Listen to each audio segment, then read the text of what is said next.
Hi అండి. అందరూ బాగుండాలని కోరుకుంటూ, అమెరికాలో మన వాళ్ళు చేసేది కరెక్టా? కాదా? నా ఒపీనియన్ చెప్పే ముందు ఒక చిన్న రిక్వెస్ట్ అండి. మీరు ఈ వీడియో చూస్తుంటే గనక దయచేసి ఒక లైక్ చేయండి, షేర్ చేయండి. తప్పకుండా సబ్స్క్రైబ్ అయితే చేసుకోండి. సోషల్ మీడియా పుణ్యమా అని ఈ రోజుల్లో ప్రతి చిన్న విషయం వైరల్ అవ్వడం, ఆ వైరల్ అయిన దాన్ని మనం భూతద్దంలో పెట్టి చూడటము, లేదంటే దాన్ని ఏదో రాంగ్‌గా చూడటం, దాన్ని ఏదో తప్పుగా మాట్లాడడం, ఇది చాలా ఎక్కువైపోయింది. సో, అమెరికాలో ఉండే మన వాళ్ళు చేసేది అమెరికాలో కరెక్టా? కాదా? అందరూ కాదు, కొందరు మాత్రమే. సో, నాకు తెలిసిన కొన్ని విషయాలైతే చెప్పాలనుకుంటున్నానండి. కంప్లీట్‌గా నా ఒపీనియనే. రీసెంట్‌గా మనకి చాలా వైరల్ అయింది ఒక డాన్స్ షార్ట్ వీడియో. అది కూడా అమెరికాలో వార్ మెమోరియల్ దగ్గర చేశారు అని ఒక కపుల్ గురించి చాలా అంటే చాలా వైరల్ అవుతుంది. చాలా ఎక్కువగా సోషల్ మీడియాలో అది చాలా స్ప్రెడ్ అయిపోయిందనమాట. కొంతమంది నెగెటివ్‌గా తీసుకుంటున్నారు, కొంతమంది పాజిటివ్‌గా తీసుకుంటున్నారు. బట్ నా ఒపీనియన్ ఏంటి అనంటే, ఈ పర్టిక్యులర్ విషయం మీద వాళ్ళు డాన్స్ చేశారు. ఓకే. వాళ్ళు చేసింది వార్ మెమోరియల్ దగ్గర. వార్ మెమోరియల్ దగ్గర డాన్స్ చేయడము చాలా పెద్ద తప్పు. యాక్చువల్‌గా నేషనల్ పార్క్‌లో అది అసలు పర్మిషన్ ఉందా? లేదా? అట్లా డాన్స్ వీడియోస్ చేసి మనం పోస్ట్ చేసుకునే పర్మిషన్ ఉందా? లేదా? అది కేవలం సిటిజన్స్‌కి ఉందా? లేకపోతే నాన్ సిటిజన్స్‌కి గూడా ఉందా? అసలు అలాంటివి చేయొచ్చా? చేయకూడదా? అంటే అది మనకి వార్‌లో వాళ్ళకి గుర్తుగా ఎంతో రెస్పెక్ట్ తోటి చేసే వ్యవహారం అదంతా అక్కడ వార్ మెమోరియల్ అంటే.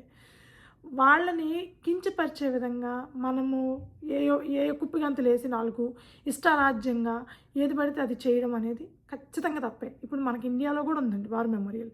అక్కడికెళ్ళి ఇట్లాంటివి చేస్తే మనం ఊరుకుంటామా మన కంట్రీలో? ఇక్కడైనా అంతే కదా! వాళ్ళకిచ్చే రెస్పెక్ట్ వాళ్ళకివ్వాలి. ఇప్పుడు ఆ ప్లేస్‌లో సరే వీళ్ళొక్కళ్ళే చేశారా? ఫస్ట్ టైమా ఇది జరిగిందంటే కాదు. ఆ ప్లేస్‌లో ఇదివరకు ఇండియన్స్ గానీ, అమెరికన్స్ గానీ చాలామంది ఇలాంటి డాన్సులు గానీ, ఇంకొకటి గానీ షార్ట్స్, వీడియోస్ చేసి పెట్టిన వాళ్ళున్నారు. కాకపోతే వీళ్ళదొక్కటే ఎందుకు అంత సడెన్‌గా వైరల్ అయిపోయింది? అంత పెద్ద వైరల్ అయిపోయిందంటే, నాకు తెలిసిన కారణం మన వాళ్ళే. ఎందుకనంటే అమెరికన్స్ మన వాళ్ళ వీడియోస్ చూసి అంత ఇన్‌ఫ్లూయెన్స్ అయిపోయి షేర్ చేసి అంత హంగామా చెయ్యరు. మాక్సిమం వాళ్ళు మన వీడియోస్ చాలా తక్కువ చూస్తారు. అందులో తెలుగు వీడియోస్ అనేవి చాలా తక్కువ చూస్తారు. కొంతమంది చూసినా చూసి చూడనట్టు వదిలేసే వాళ్ళు ఉంటారు. బేసిక్‌గా మన ఇండియన్సే ఈ వీడియోని మాత్రం ప్యూర్‌గా వైరల్ చేసి పడేశారండి. చాలా అంటే చాలా టూ మచ్ వైరల్ చేశారనమాట. ఎంత దాకా వెళ్ళారంటే ఆ కంపెనీకి కూడా ట్యాగ్ చేయడము, ఇట్లా చేశారు తప్పు అని చెప్పడము, యూఎస్‌సిఎస్ వాళ్ళు వీసా క్యాన్సిల్ చేయాలని చెప్పడం. మనకి రైట్ లేదండి. ఒకవేళ అది వైరల్ మీరు చేయాలనుకుంటే చేయడంలో తప్పు లేదు. ఇట్లా చేయడం తప్పు అని చెప్పడంలో తప్పు కాదు. కానీ వాళ్ళ కంపెనీ ఏం యాక్షన్ తీసుకోవాలి, యూఎస్‌సిఎస్ ఏం యాక్షన్ తీసుకోవాలనేది కూడా మనం డిసైడ్ చేయకూడదు. ఎందుకంటే ఆ వార్ మెమోరియల్ దగ్గర అసలు అలా డాన్సులు చేసి పోస్టులు పెట్టడానికి పర్మిషన్ ఉందా? లేదా? అనేది చాలామందికి తెలీదు. తెలియనప్పుడు మన ఇష్టానికి మనం ఏదో ఒకటి ఇన్‌ఫ్లుయెన్స్ చేయడము, ఏదో ఒకటి మాట్లాడడం, ఏదో ఒకటి చెప్పడము, లింక్డ్ఇన్ అకౌంట్‌లో వాళ్ళ కంపెనీకి ట్యాగ్ చేయడము, ఇవంతా ఓవర్ అయినట్లు అనిపిస్తుంది నాకైతే. ఎందుకంటే తప్పు చేయొచ్చు. వాళ్ళు తప్పు చేశారు గూడా. తప్పు చేశారు గదా అని చెప్పి జీవితకాలం శిక్షేస్తాము అనంటే, చిన్న ఏదైనా తప్పుకి రకరకాల శిక్షలుంటాయి. మనం పెద్ద నేరం చేసి చిన్న శిక్ష ఎయ్యరు గదా! పెద్ద నేరం చేస్తే పెద్ద శిక్ష ఏస్తారు. చిన్న నేరం చేస్తే చిన్న శిక్ష ఏస్తారు. సో, వాళ్ళు చేసింది తప్పు. వాళ్ళు గిల్టీగా ఫీల్ అవుతున్నారు. కాబట్టి వాళ్ళ సోషల్ మీడియా అకౌంట్స్ మొత్తం తీసేయడం జరిగింది. అంతా వాళ్ళు ఫీల్ అవుతున్నారు. అది ఓకే. వాళ్ళు తెలుసో తెలియకో చేసిన తప్పది. దాన్ని మనం ఎక్స్‌ట్రీమ్‌కి తీసుకెళ్లాల్సిన అవసరం అయితే లేదు. భూతద్దంలో చూసి దాన్ని ఏదో పెద్ద పెద్ద దానికి లింకప్ చేస్తూ మాట్లాడాల్సినంత నెసెసిటీ లేదు. బట్ గ్యారంటీగా 100% వాళ్ళు చేసింది తప్పే. దానికోసము వాళ్ళు తెలిసి తెలియక చేసిన తప్పు. తెలిసి చేసినా సరేనండి. అది మిస్టేకే కాదని నేను అనను గానీ, దాన్ని బేస్ చేసుకొని వాళ్ళ లైఫే పోవాలి. అసల అమెరికా నుంచి బయటకి వెళ్ళిపోవాలి వాళ్ళు. వాళ్ళ వీసాలు క్యాన్సిల్ చేయాలి. వాళ్ళ జాబ్‌లు పోవాలని అంత ఎక్స్‌ట్రీమ్‌కి వెళ్ళాల్సిన అవసరం అయితే లేదు. బట్ గవర్నమెంట్ తీసుకోవాల్సిన యాక్షన్ తీసుకుంటుంది వాళ్ళ మీద. అంత వైరల్ అయిందనమాట ఇది.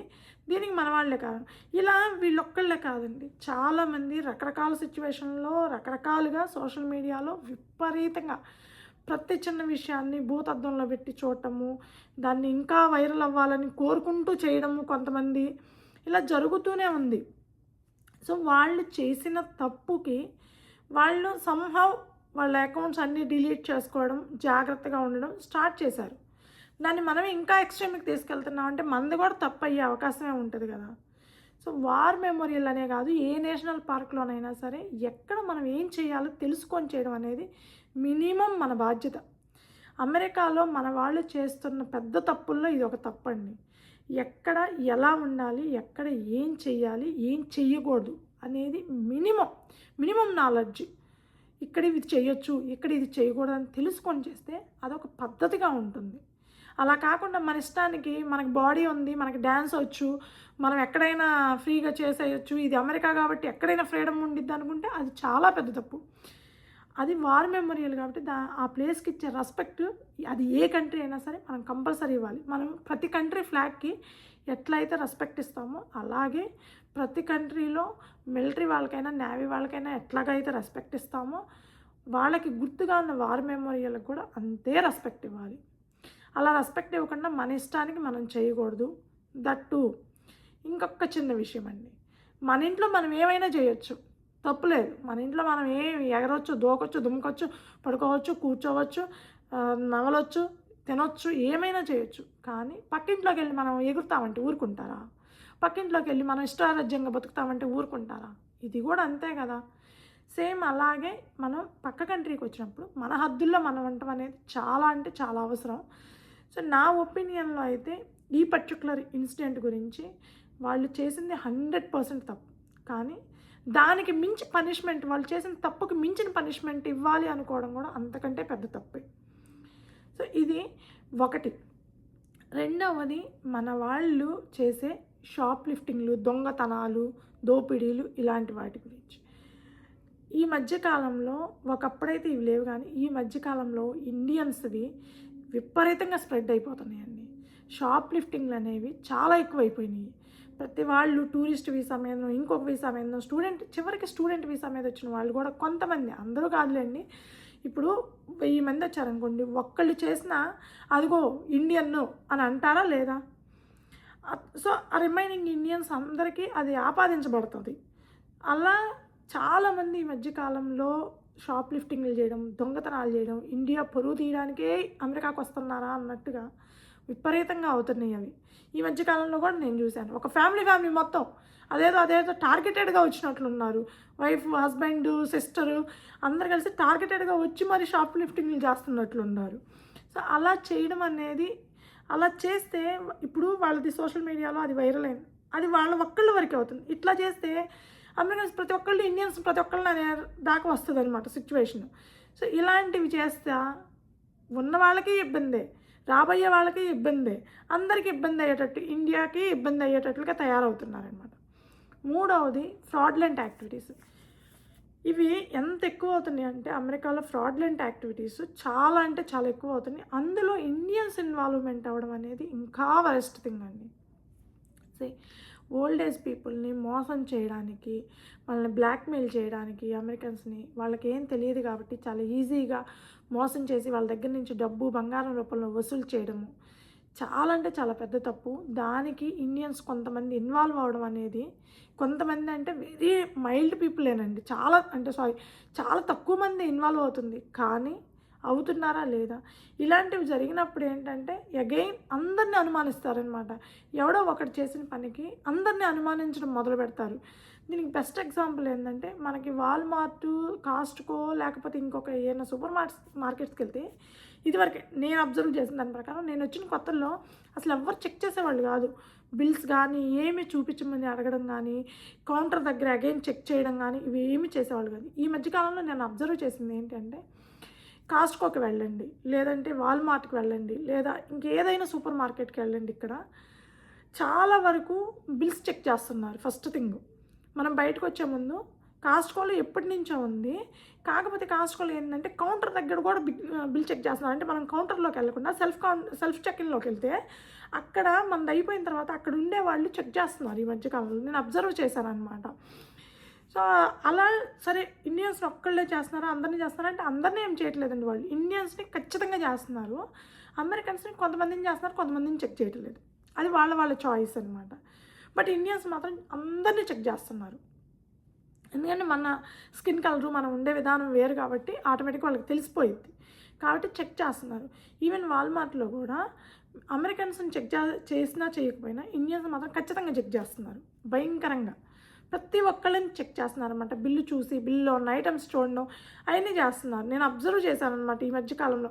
ఇది చాలా ఎక్కువైపోయింది. ఎందుకంటే ఈ దొంగతనాలు వీటికుండా అసలు ఇండియన్స్ అంటేనే ఏదో తప్పు అన్నట్టుగా చూడటం మొదలుపెట్టారనమాట వీళ్ళు. ఇంకా వరస్ట్ థింగ్ ఏంటంటే ఇంకా రియల్ ఎక్స్పీరియన్స్ అండి ఇది. మేము ఒక పిల్లల్ని క్లాసులకి తీసుకెళ్తుంటాము.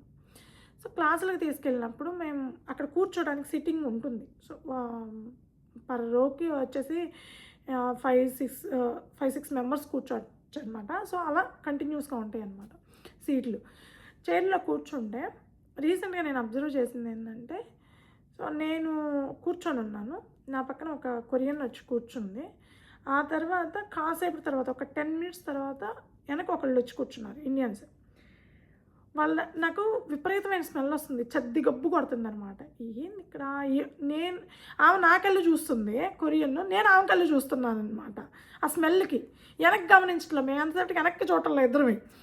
సో కొంచెం సేపటి తర్వాత నేను వెనక్కి తిరిగి చూశాను అనమాట. వెనక్కి తిరిగి చూస్తే ఉన్నారు, ఇండియన్సే ఉన్నారు. వాళ్ళ దగ్గర నుంచి నేను పక్కన ఎట్లా నాకెట్లా తెలిసిందంటే, నేను వాళ్ళు లేచినాక అందరం వెళ్ళి నుంచున్నప్పుడు నేను వాళ్ళ పక్కకి వెళ్ళి నుంచోవాల్సి వచ్చింది అక్కడ ప్లేస్ లేక. సో అక్కడ నుంచున్నప్పుడు వాళ్ళ దగ్గర నుంచి విపరీతమైన స్మెల్ వస్తుంది, చద్ది గబ్బు. మేబీ బట్టలు ఆరలేదో మరి ఏంటో మనకు తెలియదు. మనకి ఇండియాలో ముసురు పట్టినప్పుడు బట్టలు ఆరకపోతే ఎట్లా వస్తుందండి చద్ది వాసన, అట్లా బట్టలు చద్ది వాసన వస్తే ఎట్లా ఉంటే అట్లా వాసన వస్తుందన్నమాట. సో ఆ కొరియన్ విచిత్రంగా చూస్తుందన్నమాట. ఏంటంటే ఆ స్మెల్కి ఇవాళ కూడా నేను అదే క్లాస్కి వెళ్తే ఆ రూమ్లోకి వెళ్ళంగానే నాకు ఆ స్మెల్కే వాంతి వచ్చినంత పని అయిందనమాట. అంత చద్ది గబ్బు కొడుతుంది. నేను పక్కన కారిడార్లో నుంచొని ఇంకా అప్పటి వరకు అయిపోయిన వరకు క్లాస్ అయిపోయిన వరకు ఉండేసి బయటకు వచ్చేసాను అనమాట. అక్కడ ఎలా అంటే అక్కడ నుంచున్న వాళ్ళ దగ్గర నుంచి వస్తుంది, ఆ నుంచున్న వాళ్ళు ఇండియన్స్ అనమాట. సో ఇలాంటి వాటి వల్ల కూడా చాలా వరకు ప్రతి ఒక్కళ్ళు వీళ్ళేంది డర్టీగా ఉంటారు, వీళ్ళేంది ఇట్లా ఉంటారు. ఇంకా వరస్ట్ థింగ్స్ ఏంటంటే, కొంతమంది అయితే మగవాళ్ళు నీట్నెస్ అసలు మెయింటైన్ చేయరు. అంటే ఇంతగా పొడుగు గడ్డాలు పెంచుకొని తలదూముకోకుండా ఎట్లా పడితే అట్లా బయటకు వచ్చేస్తూ ఉంటారు. మనం ఇండియన్ స్టోర్స్కి వెళ్తుంటేనో, లేకపోతే ఇండియన్ రెస్టారెంట్లకు వెళ్తుంటేనో, లేకపోతే స్కూల్ బస్సుల కాడికి వెళ్తుంటేనో మనం అంత నీట్గా టిప్ టాప్గా రెడీ అవ్వాల్సిన అవసరం లేదు. కానీ అట్లీస్ట్ ఆఫీసులకు వెళ్తున్నాయో, లేకపోతే స్కూల్లో ఏమైనా ఫంక్షన్స్ ఉండి అక్కడికి వెళ్తుంటేనో, లేకపోతే ఏదన్నా అఫిషియల్గా ఎక్కడికన్నా వెళ్తుంటేనో, అంటే అమెరికన్ సూపర్ మార్కెట్స్కో ఇట్లాంటివి కొంచెం నీట్నెస్ మెయింటైన్ చేయడం అనేది చాలా అవసరం. సో ఇవన్నీ మన వాళ్ళు చేస్తున్న తప్పులేనండి. ఇక్కడ మనం కరెక్టా కాదా అంటే చాలా వరకు ఇదివరకు వచ్చిన వాళ్ళు, అంటే ఎప్పుడో పాతకాలంలో వచ్చిన వాళ్ళు అందరూ అమెరికన్ కల్చర్ని అడాప్ట్ చేసుకొని వాళ్ళు ఇక్కడ వీళ్ళలాగే ఫుడ్డు మన కల్చర్ని మనం పాటిస్తున్నప్పటికీ కూడా వీళ్ళలాగా బయట సొసైటీలోకి వచ్చేటప్పటికి అమెరికన్స్ లాగే మూవ్ అయ్యేవాళ్ళు. కానీ మన వాళ్ళు ఇప్పుడు చూస్తే సగం అమెరికన్స్ మన ఇండియన్స్ని అసహించుకోవడానికి ఇలాంటి రీజన్సే చాలా ఎక్కువ అవుతున్నాయి అన్నమాట ఈ మధ్యకాలంలో. షాప్ లిఫ్టింగ్లు, ఫ్రాడ్లెంట్ యాక్టివిటీస్ చేయడము, ఈ సోషల్ మీడియాలో ఇష్టం వచ్చినట్టుగా ఎక్కడికి పడితే అక్కడికి పోయి ఏది పడితే అది చేయడము. మినిమం పద్ధతి, మనం ఒక కంట్రీకి వచ్చినప్పుడు అక్కడ ఏం చేయొచ్చు, ఏం చేయకూడదు, ఏం చెయ్యాలి, ఎక్కడ ఎలా ఉండాలి, ఎలా ఉండకూడదు. మనమేమి అమెరికన్ కల్చర్ని కంప్లీట్గా అడాప్ట్ చేసుకోక్కర్లేదండి. మన కల్చర్ని మనం కంటిన్యూ చేస్తేనే అట్లీస్ట్ వాళ్ళు మన దగ్గర నుంచి ఏం ఎక్స్పెక్ట్ చేస్తారు, అమెరికన్స్ ఎలా ఉండాలనుకుంటారు అలా ఉంటే సరిపోతుంది. కాస్త నీట్గా ఉంటాం, కాస్త పద్ధతిగా ఉండడము, ఎక్కడ ఏం చేయాలి. మనం ఎంత లో ప్రొఫైల్ మెయింటైన్ చేస్తే అమెరికాలో మనం అంత బాగుంటామండి. ఎంత ఓవర్ యాక్షన్ చేస్తే అంత మనకే ముప్పు వస్తుంది. సో ఇవన్నీ తెలుసుకోకుండా ఇష్టం వచ్చినట్టుగా ఏది పడితే అది చేయడం అనేది అస్సలు కరెక్ట్ కాదు. మన వాళ్ళు ఇండియన్స్ అమెరికాలో ఉండే వాళ్ళల్లో నాకు తెలిసినంతవరకు ఒక 10 మెంబర్స్ 20%, 10 to 20% అస్సలు కరెక్ట్ కాదండి. అట్లీస్ట్ మినిమం ఇక్కడ ఉండే వాళ్ళకి మినిమం ఎలా ఉండాలి, ఎలా ఉండకూడదు, ఏం చేయాలి, ఏం చేయకూడదు అని తెలుసుకొని బిహేవ్ చేయడం అనేది చాలా వరకు అవసరం అండి.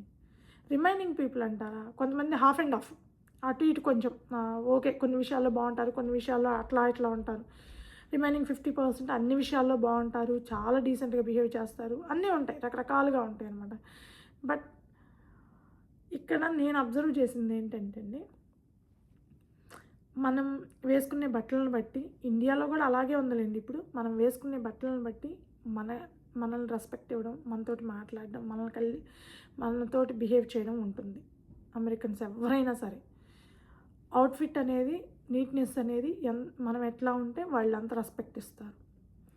రెండవది మనం మాట్లాడే విధానం, రెస్పెక్ట్ ఇచ్చి మర్యాదగా మాట్లాడితే మనకే మంచిది. లేదు నేను తోపుని తురువుని, నేను కింగుని బొంగుని అంటే ఇక్కడ అవ్వదు. ఎందుకంటే మనం అందరం ఇక్కడ నాన్ ఇమిగ్రెంట్స్, లేదంటే మ్యాక్సిమం ఇమిగ్రెంట్స్ అంతేగా తప్ప అమెరికన్స్ అని కాదు.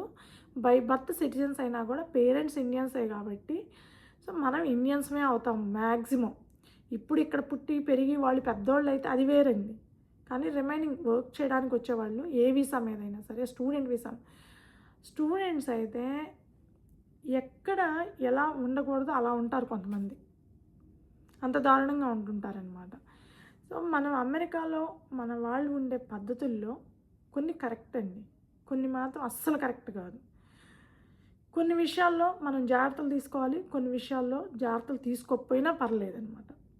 అలా ఉండాలి అంటే మనం అసలు అమెరికా అంటే ఏంది, అమెరికాలో మన రైట్స్ ఏంటి, మనకి ఎక్కడ రైట్ ఉంది ఎక్కడ రైట్ లేదు అనేది తెలుసుకుంటే మన లైఫ్ బాగుంటుంది అమెరికాలో. సో మన వాళ్ళు కరెక్టా కాదా అంటే 80% కరెక్టే, బట్ 20% అయితే కరెక్ట్ కాదండి నా ఒపీనియన్ ప్రకారం. సో నా ఒపీనియన్ క్లియర్గా చెప్పాలనే ఈ వీడియో చేశానండి. ఈ వీడియో మీకు నచ్చుంటే కనుక దయచేసి ఒక లైక్ చేయండి, షేర్ చేయండి, తప్పకుండా సబ్స్క్రైబ్ అయితే చేసుకోండి. Thank you.